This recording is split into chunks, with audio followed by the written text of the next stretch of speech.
when you create your Sims and you bring them into the world, well, first you're making a choice you never had to make in Sims 1. You're choosing sort of what does my Sim care about?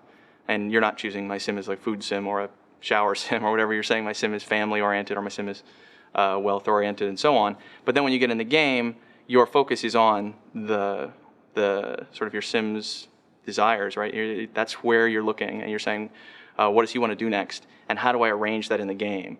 I think what's most exciting about it is that the Sims are now telling you what they want to do with their free time. It's a very new dynamic. It's very different from Sims 1, in which they were just telling you what they needed.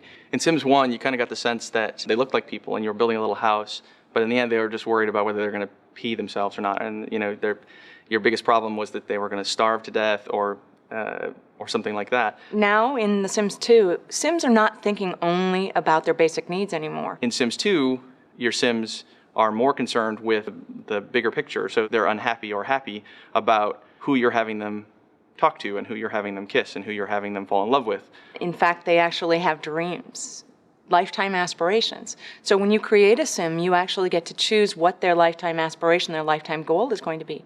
Every aspiration has careers that are suited to it. And you can choose to pick whatever career you want, but if you pick the careers that are sort of your Sim's natural vibe, once you've told them to be a knowledge Sim, making him a scientist is a good thing, but making him a politician is kind of silly because it's not going to really line up with what he wants. And as a player, your goal is to help them satisfy their dreams, or on the flip side, actually play to their fears. For the player, it's a lot less press the lever, get a pellet, like Sims 1 was. It's more, my Sim wants to fall in love. Okay, how do I do that? And then the level of how you do that with multiple Sims. So, I have all these Sims who have all these different desires. It's always a strategy, if you want, to make everybody the same.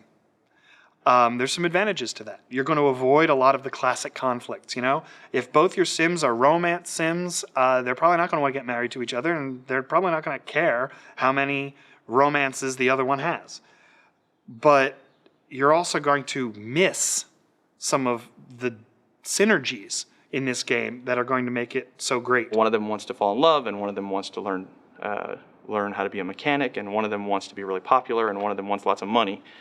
And juggling all that is a very different kind of satisfying, but very different kind of problem. Someone's going to go to work, might as well be someone who really likes to go to work. Someone's got to stay home and cook for that Sim who's going to work. In the classic Sims strategy, might as well be somebody who wants to stay home and do that. So I think while you're avoiding some of the obvious conflicts by making everybody the same, you're missing out on some of the advantages